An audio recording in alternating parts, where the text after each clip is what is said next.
Hello guys, এখন lunch time আর এই delicious খাবারগুলো দিয়ে এখন আমরা লাঞ্চ করব। আপনারাও যদি এই ডিলিশিয়াস খাবারগুলো খেতে চান তাহলে আপনাদেরকে চলে আসতে হবে দার্জিলিং মলের কাছেই রুদ্রনীল হসপিটালিটি অ্যান্ড হোটেলে। আর এইগুলোকে বলে হয় থালি, মানে এক থালির দাম হচ্ছে 350 রুপি করে। আর এখানে ছিল চিকেন, রাইস, পাঁপড়, লাড্ডু, শাক, সালাদ আর মানে অনেকগুলো, মানে এতগুলো খাবার আমাদের খাওয়া খুবই কষ্টসাধ্য ছিল। আর এটার নাম হচ্ছে Rudranil hospitality hotel and restaurant. তো আপনারা দেখতে পাচ্ছেন বড়, এখানে মনে হয় আরও কোনো রেস্টুরেন্ট আছে, এই জন্যে অনেকগুলো নাম দেখতে পাচ্ছি আমরা। আর এটা হচ্ছে রেস্টুরেন্টের ভিতরে, এটা রেস্টুরেন্টের নাম, কিন্তু ওখান থেকে একটা মানে অক্ষর খুলে গেছে, এই জন্য ভালো করে পড়া যাচ্ছে না। তবে এখানে খাবারগুলো অসম্ভব মানে মজা ছিল, আর পরিমাণও অনেক বেশি ছিল। মানে থালাতে কতটুকু দেখা যাচ্ছে বুঝতে পারছি না, কিন্তু এত পরিমাণ খাবার ছিল। আমরা 3 জন খেয়ে শেষে কিছু মানে খাবার পার্সেল নিয়েছিলাম, যে খেতে পারিনি, এতগুলো ছিল। আর রেস্টুরেন্টের সামনেও প্রচুর গার্ডেনিং করা আছে।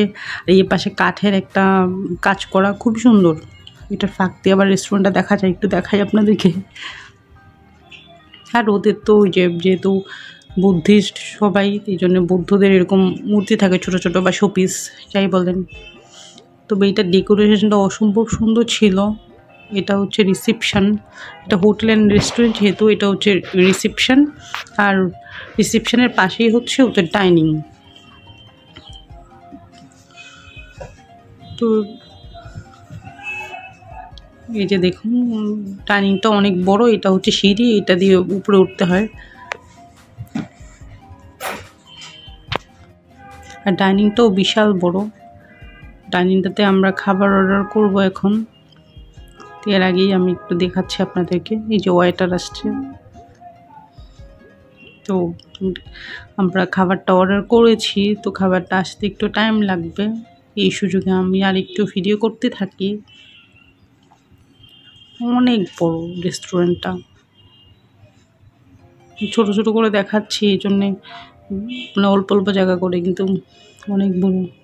তো খাবার অর্ডার করে আমরা একটু দেখছিলাম কী কী খাবার আছে, পরে যদি আমরা খাই কী কী খেতে পারি। তবে এখানে খাবারের প্রাইসটা আমার কাছে কম মনে হচ্ছে, বা আলাদা করে চিন্তা করলে একটু বেশি মনে হলো, কিন্তু পরিমাণ কিন্তু অনেক বেশি থাকে। আপনারা 3 জন খাবার অর্ডার করলে 4 জন খেতে পারবেন, এই পরিমাণ খাবার থাকে এখানে। তো ওদের খাবারগুলো ছিল একদমই বাঙালি স্টাইলে রান্না, কোনো বাড়তি কোনো মশলা বা স্মেল আমরা পাইনি। মানে বাসায় রান্না যেরকম থাকে ওইরকমই ছিল। আর ওদের লাড্ডুটাও অনেক টেস্টি ছিল। তো আমরা অনেকগুলো লাড্ডু নিয়েও এসেছিলাম সাথে করে খাওয়ার জন্যে। পরে দার্জিলিং মলে ঘুরতে ঘুরতে আমরা খেয়েছিলাম লাড্ডুগুলো। আর লাড্ডুগুলো আলাদা করে 10 রুপি করে প্রাইস ছিল। তবে ওরা একটা ড্রিঙ্কস বানিয়েছিল, ড্রিঙ্কসটা অনেক টেস্টি ছিল, মানে ওদের নিজের বানানো সোডা টাইপের।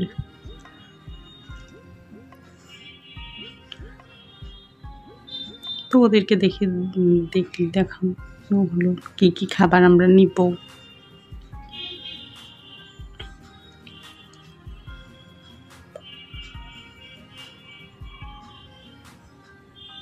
আমার কাঠের যে ওই পাশের কাজটা অনেক পছন্দ হয়েছে। স্কোয়ার স্কোয়ার শেপের যে একটা ডিজাইন করেছে, খুবই সুন্দর ডিজাইনটা। কাঠ না, চেয়ারের ডিজাইনটা সুন্দর। আর উপরেও খুব সুন্দর করে একটা ডিজাইন করা আছে প্লাইউড দিয়ে। আর দার্জিলিংয়ে দেখলাম প্রচুর কাঠের কাজ করা, মানে অনেক রেস্টুরেন্টেই বা হোটেলে প্রচুর কাঠের কাজ। আমাদের এখানে দেখা যায় যে সব প্লাইউড বা টাইলস ওগুলো থাকে, কিন্তু এরা দেখা যায় যে কাঠের অনেক কাজ করা থাকে।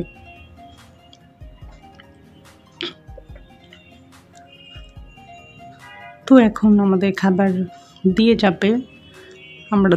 আমরা কী কী খাবার নিয়েছিলাম আপনাদেরকে দেখালাম। খাবারগুলো অসম্ভব টেস্টি ছিল। তো আপনারা দার্জিলিং যারা বেড়াতে যান চাইলে এখানে খেতে পারেন। খাবারটা অনেক মজাই ছিল খাবারটা। অনেকে খুঁজেন যে বাঙালি রেস্টুরেন্ট কোথায় আছে, এটা একটা বাঙালি রেস্টুরেন্ট, হালাল খাবার থাকে। এই জন্যে আমরা মুসলিম যারা আছি তাদের জন্য এটা সুবিধাই হবে। হ্যাঁ, যারা এতক্ষণ ধরে আমার চ্যানেলটা সাবস্ক্রাইব করেননি তাদেরকে বলবো সাবস্ক্রাইব করে রাখেন, যেন আমার নেক্সট ভিডিওগুলো দেখতে পারেন। আমরা খাওয়া শেষ করে আবার বাইরে একটু ঘুরতে বেরিয়েছি। ওকে, আল্লাহ হাফেজ।